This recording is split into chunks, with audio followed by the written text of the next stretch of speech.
ዛሬ ለየት ያለ ነገር ነው የማሳያችሁ።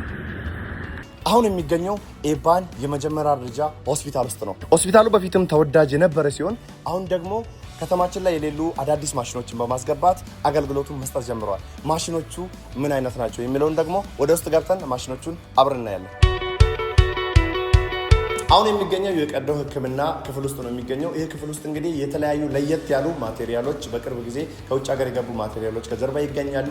ምን እንደሆኑና ምን አይነት አገልግሎት እንደሚሰጡ አብረን እናያለን። ይህ ማሽን ፍሎሮስኮፒ ወይ ደግሞ ሲአርሚ ይባላል። ይህ ማሽን በቀዶ ጥገና ክፍል ውስጥ የሚገኝ ሲሆን የጀርባ አጥንት፣ የእግርና የእጅ ስብራቶችን በካሜራ በመታገዝ የተሰበረውን ቦታ የሚያሳይ ነው። በተጨማሪም ለአእምሮ ሕክምና የሚያገለግል ሲሆን በአንጎል ውስጥ የሚገኝ ኢቲ በቀላሉ አይቶ ለማከም የሚረዳ ማሽን ነው። ይህ ብቻ አይደለም። ይሄ ማሽን እንግዲህ ሰው በጦርነት ሊሆን ይችላል፣ በተለያየ አጋጣሚ በጥይት ሊመታ ይችላል። በጥይት ተመቶ ጥይቱ የቱ ጋር እንደገባ ብዙ ጊዜ ለማግኘት ያስቸግራል እና ይህ መሳሪያ ደግሞ ጥይቱ የቱ ጋር እንዳረፈች የቱ ጋር እንዳለች በቀላሉ በካሜራ በመታገዝ የቱ ጋር እንዳረፈች በቀላሉ ለማግኘት የሚያገለግል ለየት ያለ ማቴሪያል ነው። ይህ ደግሞ ላፓራስኮፒ ታወር ይባላል። ትርፍ አንጀትን ለማከም የምንጠቀምበት ማሽን ነው። እንዲሁም የዩሮሎጂ አገልግሎት፣ የኩላሊት ጠጠር፣ የሽንት ፊኛ በውስጥ ያሉትን ጠጠር እንዲሁም የሐሞት ጠጠርን ለማየት ያገለግላል። ታማሚ እዚህ ክፍል ስገባ እንደከዚህ በፊቱ ሆዱ አይቀደድም። እዚህ ስመጣ ህመሙ መጀመሪያ በካሜራ ስለሚታይ ህመሙ የተገኘበት ቦታ ሆዱ ሳይቀደድ በቀላሉ በትንጥዬ ቀዳዳ ብቻ ነው ህክምና የሚደረግለት። ይህም ደግሞ ቁስሉ በቶሎ ይድንለታል፣ ከህመሙም በቶሎ ለመዳን ያገለግላል። ለዚህም ነው ይሄ ማሽን ለየት ያለ ማሽን ነው ተብሎ እየተነገረለት የሚገኘው።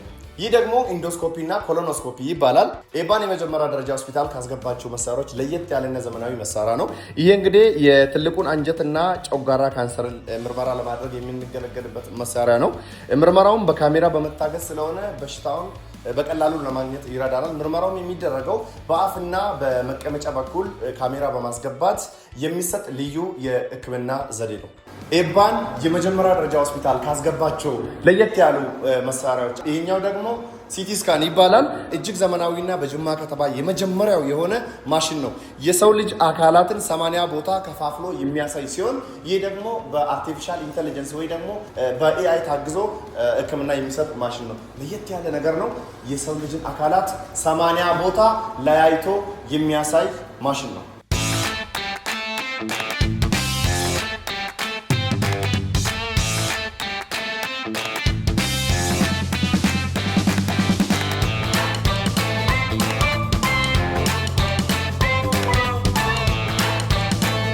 ሆስፒታላችን ልዩና ተመራጭ ነው። ምርጫችሁ ኤባን የመጀመሪያ ደረጃ ሆስፒታል ይሁን።